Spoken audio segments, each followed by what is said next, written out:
Welcome to another interesting episode of Dynamic Diet on the Nigerian Television Authority, Channel 11 Akure Dynamic Station.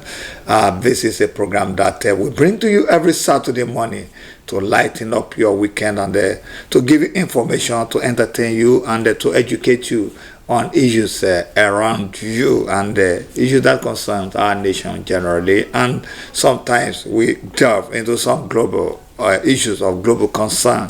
Welcome once again to the first Saturday in the month of August. Happy new month from all of us here. I am Nta Akure, and I'm going to do it alone today because, like I told you last week, my co-presenter is unavoidably absent because she is on a vacation. And today is going to be an interesting episode of the program. We have lots of activities for you, from our weekly mirror segment to the entertainment and of course the sports segment. There are lots of sporting activities going out on across the world in different sports, and that is why we are here today. Right now we are going to take a short video clip. Like on Thursday was the International Day Against Trafficking in Person, and this year we are going to look at this issue, the theme for this year, but we'll be introducing the program proper. But let's quickly have this short video that is talking about trapped behind the scam. This year is focusing on the crime of scamming people into trafficking.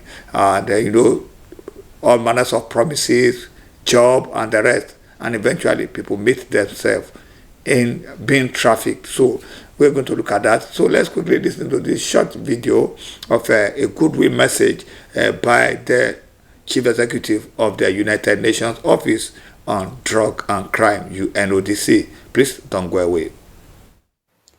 A new form of human trafficking is emerging behind our screens.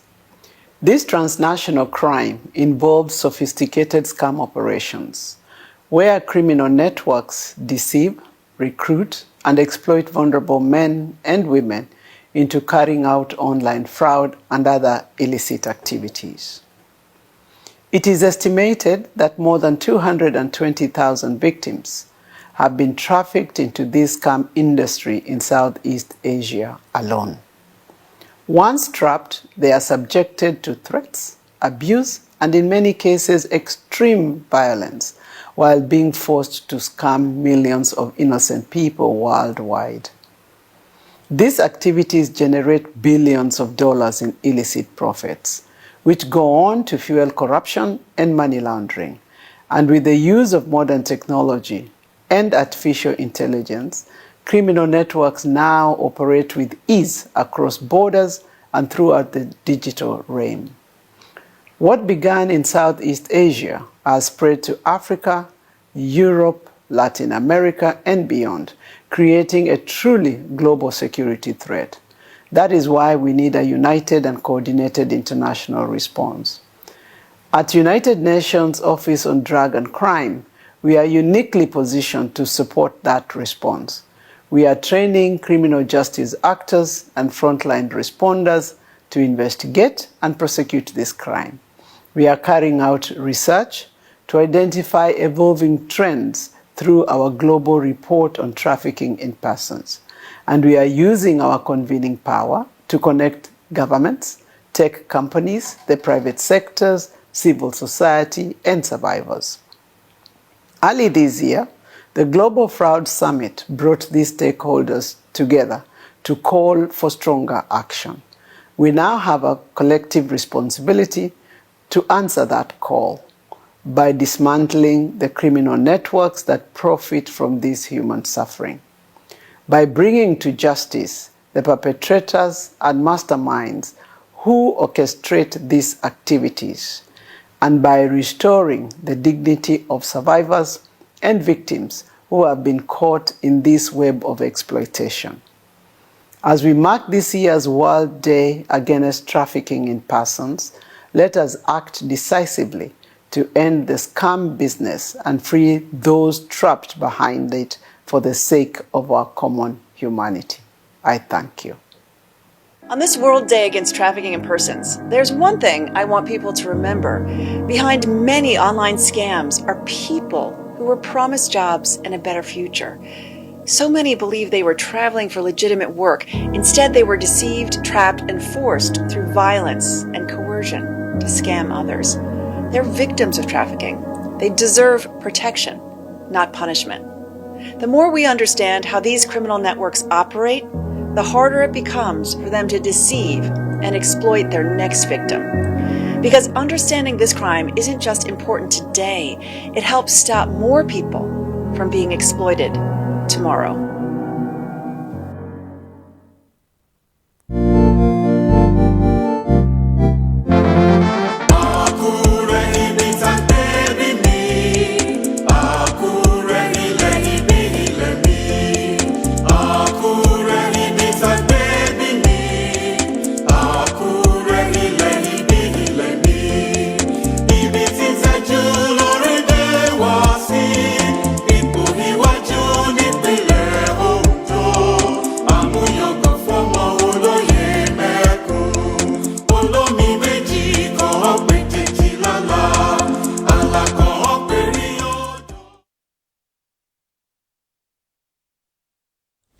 Thank you for still being with us on the program Dynamic Diet on the Nigerian Television Authority channel Nta Akure Dynamic Station.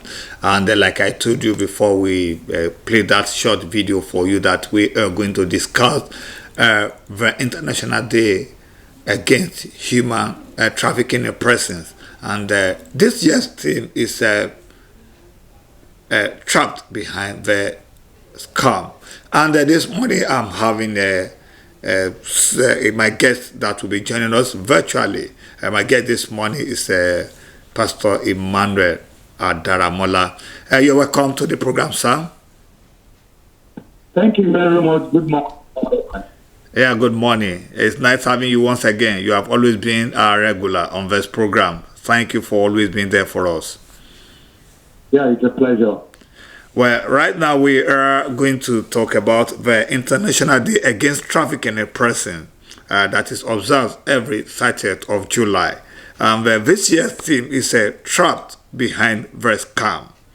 Let me start with this. Could you please explain the import of this year's theme? Well, thank you very much. The trafficking has become an high-traded crop in the country, including in Ondo. And so this year, such activities have been carried out. 2 days ago, there was a press conference, a coalition of civil society. There have been a walk and other things, and a lot of social media activities to actually bring to fore to people the issue and looking at the thing for this year. So in Ondo State has actually been high in the past 1 week.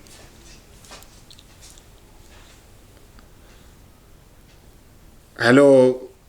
Oh, sorry. Yes, I'm with you. Okay. Oh, wow. Can you hear me clearly now? Yes, I can hear you now. Okay, like I said, those states, joining other states of the nation, there have been several activities carried out to commemorate and to sensitize our people on the issue of human trafficking. So several activities have been carried out, including press conference, including a walk, and other things, and a lot of social media activities. Okay, thank you very much. We are talking about the theme for this year now, Trapped Behind the Scam. Yeah. What is the significance of this theme at this time?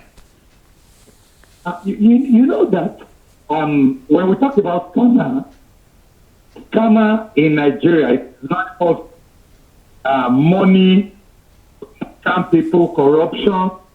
But this time around, human trafficking is coming of human beings of their dignity, scamming them of their life, scamming them of their freedom, scamming them of their future.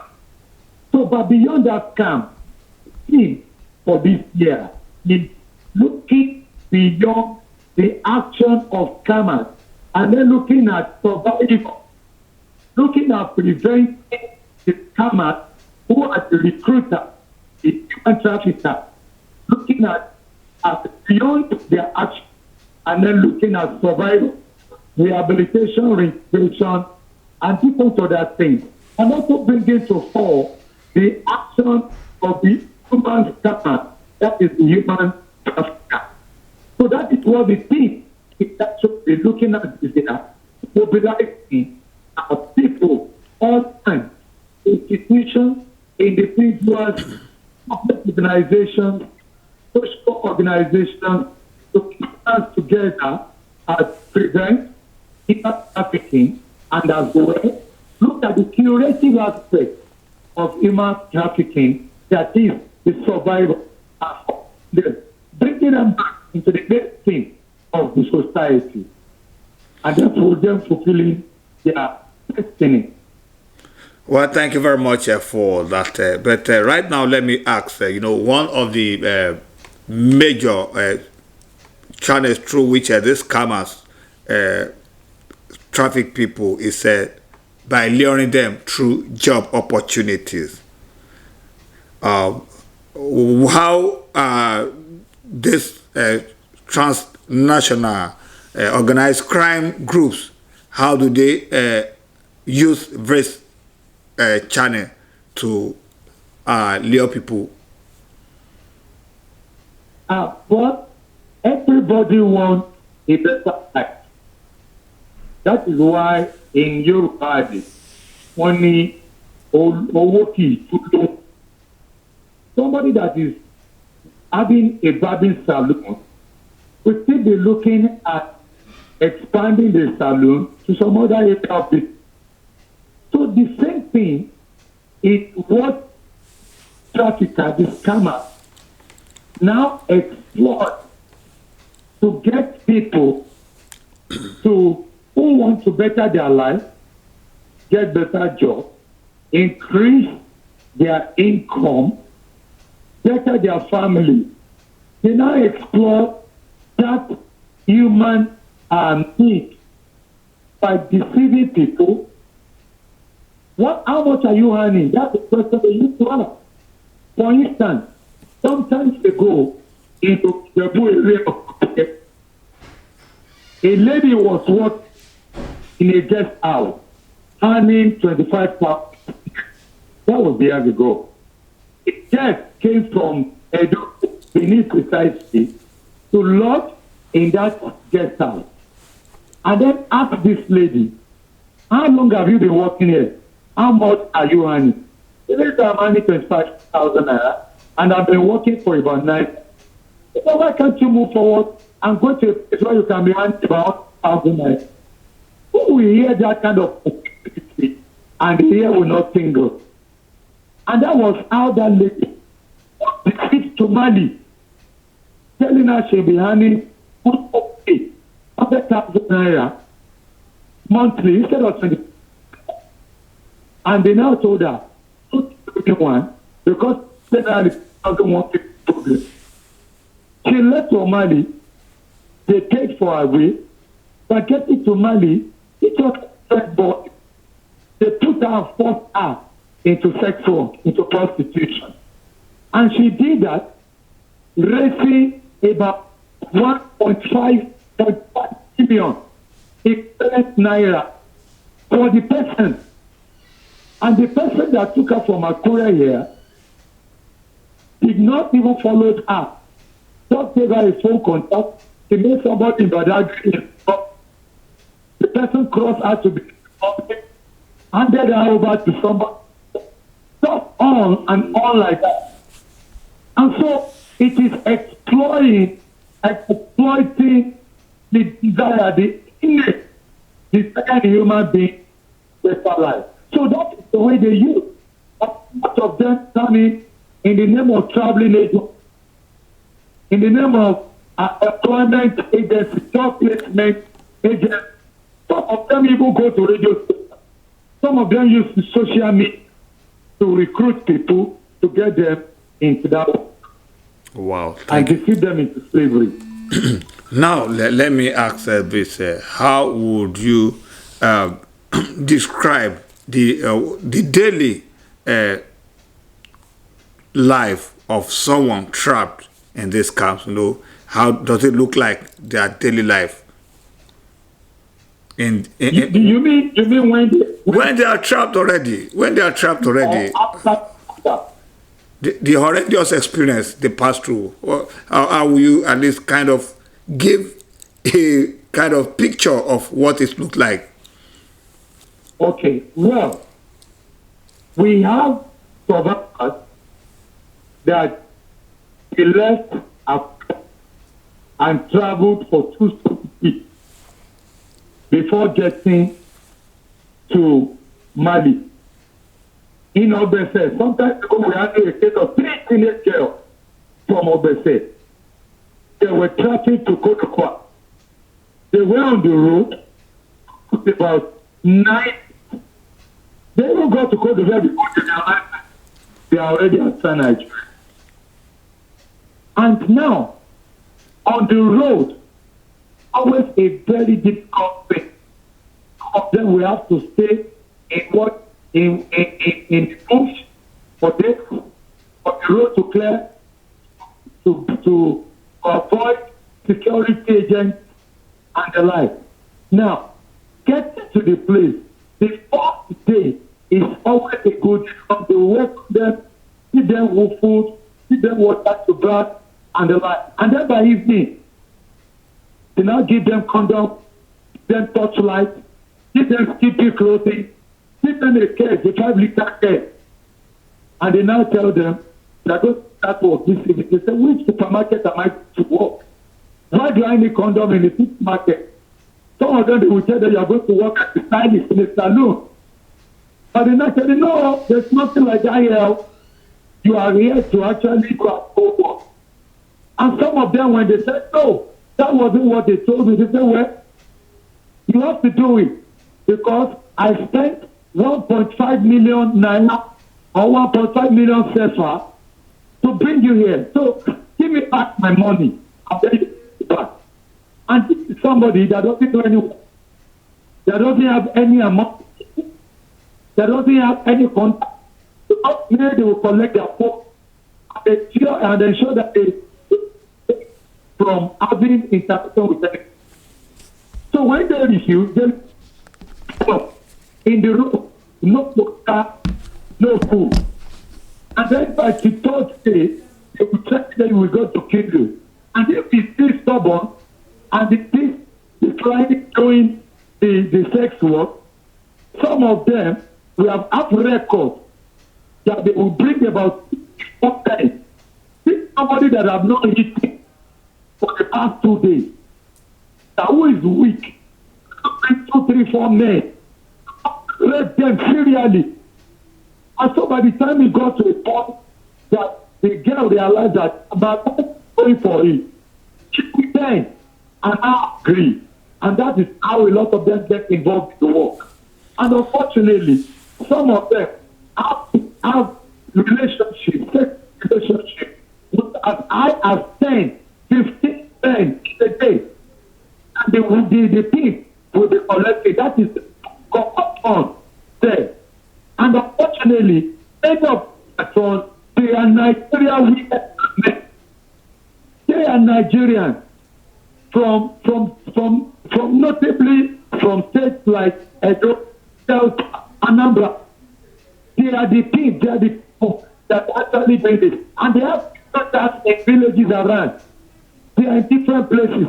Sometimes because there was a case of taking away from Ashewele for a day.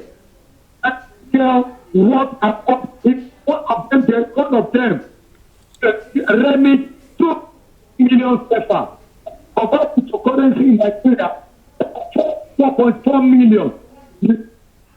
And she worked for 2 years. And she was even happy that about balancing. That is the language they use. And then the woman set her up. The police got her. Before you know it, she became a thief. And that was how they said about Nigeria. Empty-handed. After working over 2 years, the next day about 4 million. And the woman is from Delta State. The trafficker, the patrol that abused this girl. So this is the experiences. Them come back, some of them come back with a lot of interest. We have seen in somewhat recently that after stroke, after coming back, she came out to Nigeria with stroke, and she's still back in all now. She retired in Akure Day. And we have one openly in organized that come back with heart problems. Some of these cases, we have to be raising support to do whatever we can today from time to time.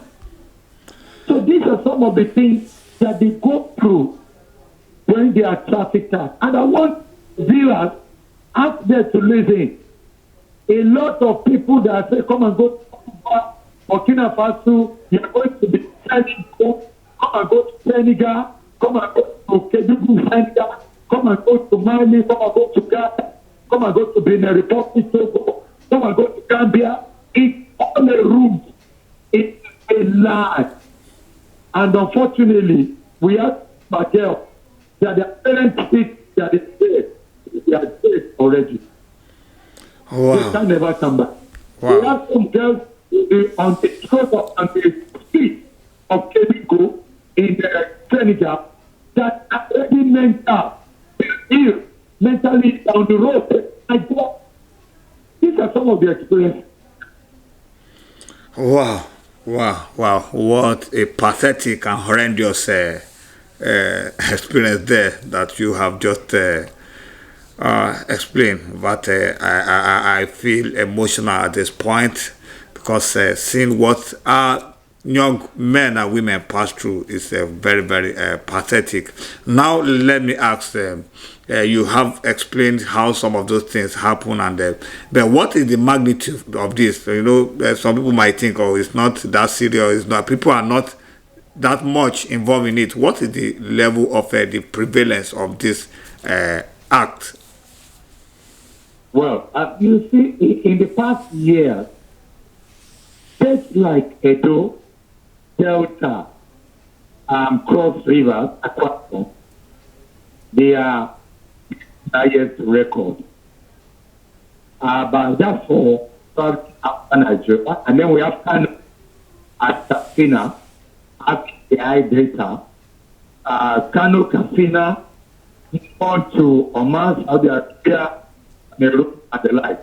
Why like Edo, they also move on to Netherlands, then to Gambia, like Algeria, and the like. But you see, because of the happening and intensity of effort of practitioners in Edo and Delta, and then the king of me plays a cause of people that are taking them in, I think the trafficker now moved out of Benin because of that cause. They now moved on out of Benin and they now moved over to the Gabra state, including Ondo and Abawa, 82. Kogi, in recent times, the past when we rescued from places like Senegal, from Mali, Gambia, in the past, at least we use it. One or two of those states indigent or resident out of 20 or 20 attacks in the batch. But I want to tell you in the past 3 years, we have someone from Ibarra State. Out of 20 that will get us to Nigeria, but we are the partner work together with. We have one. But we will be anticipating there will not be any from all those states. No, it's not increasing in Ondo. Our organization is doing a survey looking at rural and urban job places, and we are doing a research present to actually have data on some of these things. But I'm going to tell you, that from experience, we have cases now, and it's getting known. That's to see people or not becoming like a substance for human trafficking. People can stop over in order. The people, nothing. At the same time, we treat that part to the commanding on those prosecuted more than 200 in all those states. But before now, it was not like that. And when you get down to the like the Cooper or a show boy, don't let me go. I followed up these different cases in show boy. You know, the super in show is where you are going to Benin. And so the data is increasing. Our people falling victims, sometimes from Ijare to including wife of a pastor was taken to Libya. What was the pastor from Ijare? Please, I reveal I am mentioning to you, not what I read in paper. These are people that I know. I not somebody that resides in a that is down with stroke. This person that we see openly will speak today. With the force of a mouth. These are the cases are getting more and more. And you know what? They are starting. Now the people are finishing our end. We did a poster, we started of secondary school. We have covered close to about 36 secondary schools before the break. Talking to young believers. And the people that are right to work and now at SS3 because that's target. And these people, they are here. They are in different places going around on vulnerability to traffic. So, now a big problem that the authority needs to look into. And that's why I'm using the opportunity. With the state government, they won't go longer. It would before we get on Delta and they go, the government needs to do something. I'm talking to the Minister of Women Affairs, the Minister of Justice, to just say, I'm talking to the Minister of Mr. Governor, there is need for us to prevention now before it escalates into bigger problems. That they'll be using our girls using them to the type of football thing, and then they come back and will not be nursing the womb. Better we do prevention before it escalates. Now, let me ask, what do you think is responsible for this increasing cases of trafficking and persons? Well, I mentioned one, Edo and Delta, all eyes on Delta now. All eyes on Edo and Delta, international security. So one of the things that makes it to trafficking is because of could not carry the truth easily in Edo, in Delta, they are tribal, in River, they could not recruit the girls.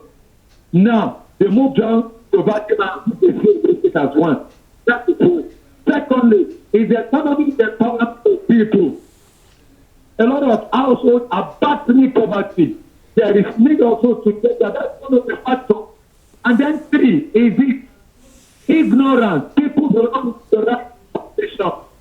And the little we can do, we can do our part. NGOs are doing their own part. And there is need for a lot of funding to get this thing done. Strategic intervention in prevention needed to be done. Like we are making a record, there is no state government to have an essay on human trafficking and migration issue. This kind of essay, who understands, who knows the terrain, this will be able to strategically advise the governor on what to do and how they can get this intervention to prevent and to kill some of these things that we talking about. Now, let me ask, who are the most vulnerable groups being targeted by this fake job advertisement? You see, one of the things in those countries, young girls of age 10, 13, 15, 16 are the most vulnerable now for trafficking, and that is what they are targeting. I want to tell you, we have rescued a girl of 11 years, 11. that we rescue from Senegal, brought back to a shelter sometimes, 11 years old. And people, all these people make more money this age bracket. And then you have boys that are taken to gold mine, work, and sleep. So these are the most vulnerable. It is unfortunate also that those ones also that are apprentices, hairdresser apprentice, tailoring apprentice, they are also one of the targets. So the most vulnerable are young girls are the most vulnerable. But in your own opinion, will you say that our government at various levels are doing enough to really curb this trend? Well, I want to say, well, the government is trying, but sincerely speaking, also we are still waiting for the government to stop. That is the truth. We are waiting for the government to make it a policy and also bring intervention and put money into this. That has not happened. Part of the funding that we are using to this, we have some partners outside Nigeria. We have partners in Abuja, not from the state government. Take the state government budget of 2025 or 2020, not have any budget line for human trafficking prevention of migration issue. I'm not happy they are doing something on migration. But in terms of prevention of human trafficking, the government of Ondo State has not taken much. That is the truth. We have the Ondo State task force. The Ondo State task force for the past 2 or 3 years have been the members of the task force. It is the members of the task force that are funding their activities, because including me, the government has not put anything to the tax force that is tax force in the past. So the government needs to call for the sake of our people. Well, let me, I may bring you, take you back a little. You have been discussing the menace of the trafficking and pressing. But I want to ask this very pertinent question for the sake of our younger ones that might be targets of these criminals. Let me ask, what are the red flags that young people should look out for when they see maybe those? Well, one of the things before I go is when they tell you are traveling, don't tell you, red flag number 1. When they are telling you they are free market offers, red flag number 2. When they are telling you people will sponsor your trip, red flag number 3.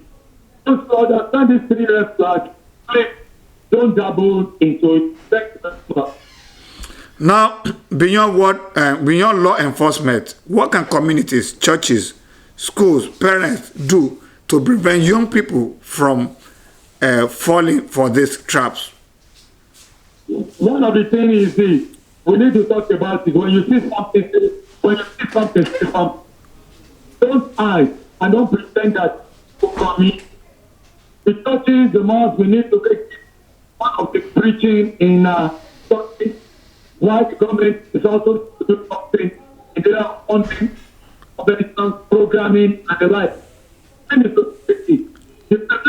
senators, House of Rep members, that's what business people put in for this campaign, so this prevention activity. And also, put resources in those people that have come back.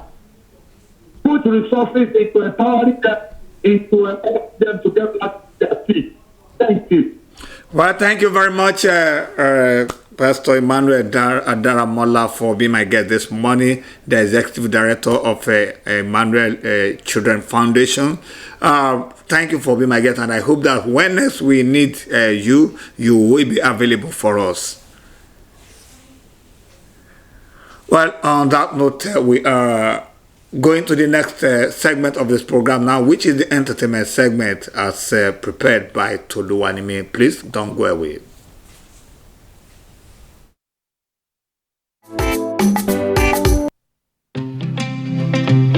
What else? You know what time it is.